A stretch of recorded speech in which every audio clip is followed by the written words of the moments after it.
नमस्कार दोस्तों, आज दिन भर की बड़ी खबरों में आपका स्वागत है। मैं हूं मीनू। आज इस बुलेटिन में हम बात करेंगे देश दुनिया की तमाम टॉप ट्रेडिंग हेडलाइंस की। असम चुनाव, बीजेपी की पहली लिस्ट में 88 नाम। सीएम हिमंता 7वीं बार जालुकबारी से लड़ेंगे। एक दिन पहले कांग्रेस से आए सांसद बोरदोलोई को टिकट। दिल्ली में ड्राई फ्रूट्स 50% और पैरासीटामोल 47% महंगी। ईरान इजरायली युद्ध से सप्लाई ठप।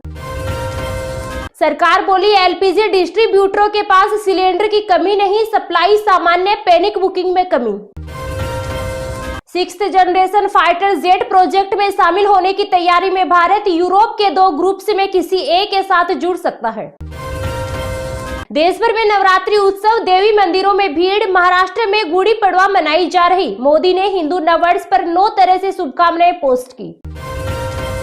कमजोर हो चुका ईरान, युद्ध लंबा क्यों खींच रहा, सरेंडर से इनकार। जंग को महंगा बनाकर दुश्मन को झुकाने की कोशिश में जुटा। राष्ट्रपति द्रौपदी मुर्मू ने अयोध्या में रामलला के दर्शन किए। तमिलनाडु से लाए श्री राम यंत्र की स्थापना की। मंदिर परिसर देखा। सऊदी में ऑयल रिफाइनरी पर हमला। यूएई, कतर के तेल गैस प्लांट पर भी ड्रोन अटैक। अमेरिकी विदेश रक्षा मंत्री के घर के ऊपर संदिग्ध ड्रोन दिखे। सिक्योरिटी को लेकर इमरजेंसी मीटिंग बुलाई गई।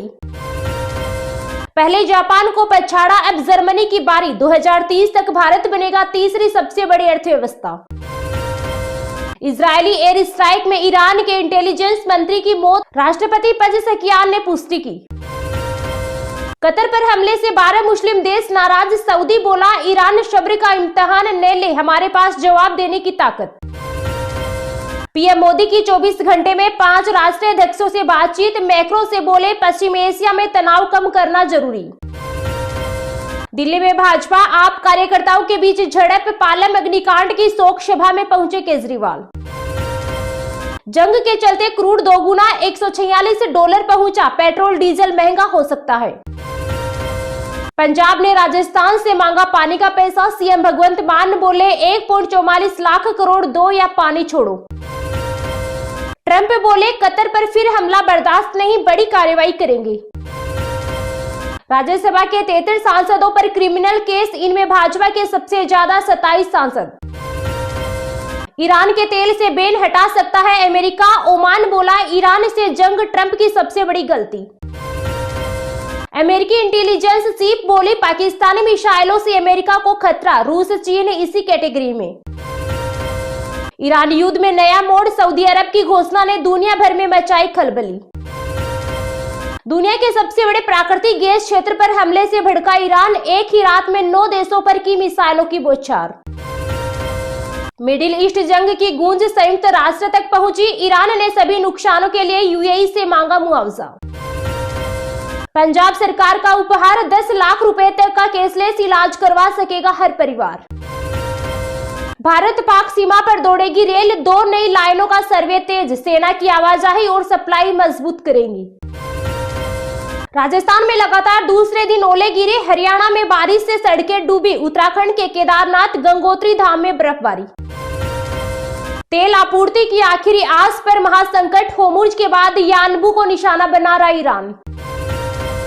मोज्तबा खामेनेई ने दी अमेरिका इजरायल को धमकी। कहा लारिजानी के खून की हर बूंद का बदला लिया जाएगा। अमेरिका इजरायल ने ईरान में अब किया कुछ ऐसा कि तुरंत आगे आए पीएम मोदी। बोले अब युद्ध नहीं रोका गया तो बेगुनाह लोग मारे जाएंगे। ईरान को आज सबसे बड़े हमलों का सामना करना पड़ेगा। अमेरिका के रक्षा मंत्री पीट हेगसेथ का बड़ा दावा। नोएडा एयरपोर्ट का इंतजार खत्म। 28 मार्च को पीएम मोदी करेंगे उद्घाटन। सीएम योगी का न्योता स्वीकार। उत्तम नगर हिंसा पर राहुल गांधी का बीजेपी पर हमला। बोले खून खराबा ही चाहती है भाजपा। कतर के बाद ईरान के निशाने पर अबुधाबी। मिसाइल का मलबा गिरने के बाद गैस संयंत्र में कामकाज ठप। अस्वीकार्य और चिंताजनक, पश्चिम एशिया में ऊर्जा प्रतिष्ठानों पर हुए हमलों पर विदेश मंत्रालय का बयान आया सामने। ईरान यूएस दोनों पर थोपा गया युद्ध। खरबों डॉलर का पहला इजरायली टैक्स चुकाएंगे अमेरिकी। एरागसी का ट्रंप पर हमला। पेंटागन ने ईरान युद्ध के लिए मांगा $200 अरब का अतिरिक्त कोष। अमेरिका का दावा, तेहरान की 11 पनडुब्बियां हो चुकी है नष्ट। हिमाचल में कांग्रेस नेता अनिल डडवाल को तिहाड़ जेल भेजा, पीएम पर किया था आपत्तिजनक पोस्ट। ईरान युद्ध पर भारत सरकार की चुप्पी पर शशि थरूर का बड़ा बयान, कहा सरेंडर नहीं जिम्मेदार शासन। ड्रोन निर्माण में पूरी तरह आत्मनिर्भर बनना होगा, रूस यूक्रेन ईरान इजरायल युद्ध का रक्षा मंत्री राजनाथ सिंह ने दिया हवाला। ईरान इजरायल युद्ध ने लिया नया मोड़, ईरान के सबसे बड़े गैस क्षेत्र पर हमला, वैश्विक ऊर्जा संकट गहराने की आशंका। ईरान युद्ध पर फोकस के चलते ट्रंप ने टाली चीन यात्रा, 5-6 हफ्ते के बाद करेंगे दौरा। चांदी 20,000 रुपए गिरकर 2,30,000 पर आई, 5 दिन में 38,000 रुपए गिरी। सोने की कीमत आज 8,000 रुपए घटकर 1,48,000 पर हुई। ईरान युद्ध से ऊर्जा संकट, पाकिस्तान बांग्लादेश का बुरा हाल। ईरान युद्ध के बीच अचानक कैसे अमेरिका के लिए बड़ा खतरा बना पाक, भारत रूस चीन को लेकर भी चौंकाने वाला दावा।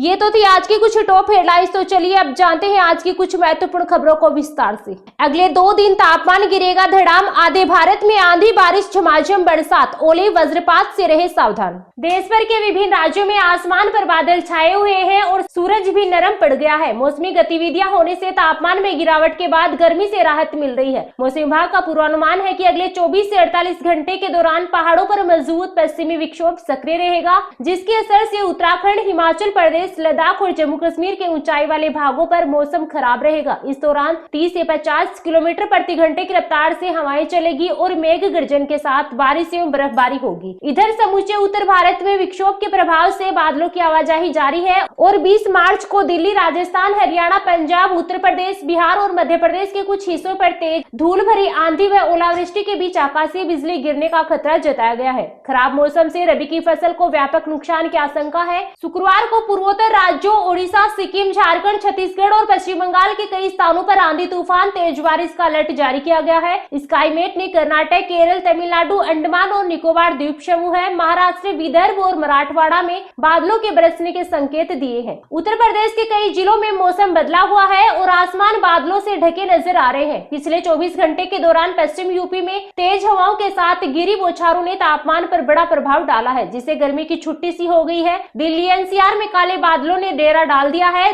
पिछले 24 घंटे से रुक रुक कर आंधी बारिश की गतिविधियां जारी है। दिन में भी अंधेरा छाया हुआ है और तापमान में बड़ी गिरावट से मौसम काफी ठंडा और सुहावना हो गया है। वह प्रदूषण से बड़ी राहत मिली है। फिलहाल अगले 24 घंटे के दौरान न्यूनतम तापमान 15 डिग्री सेल्सियस और अधिकतम तापमान 25 डिग्री के आसपास रहने का अनुमान है। आईएमडी ने 20 मार्च को गरज चमक के साथ आंधी तूफान, बारिश एवं ओलावृष्टि का अलर्ट जारी किया है। राजस्थान में पश्चिमी विक्षोभ का असर बना हुआ है। कई जिलों में आंधी बारिश के बाद मौसम बदला हुआ है। आईएमडी ने अगले 2 दिन जयपुर, भरतपुर, जोधपुर, बीकानेर, अजमेर, उदयपुर, शेखावाटी और कोटा संभाग के कुछ भागों में 40 से 50 किलोमीटर प्रति घंटे की रफ्तार से तेज आंधी चलने एवं बारिश होने की संभावना जताई है। इस दौरान कहीं कहीं आकाशीय बिजली गिरने और ओलावृष्टि की चेतावनी जारी की गई है। राज्य में बदले मौसम के असर से अधिकतम तापमान में 3 से 5 डिग्री सेल्सियस की गिरावट आई है और अधिकतर स्थानों पर तापमान गिरकर 36 डिग्री सेल्सियस से नीचे पहुंच गया है।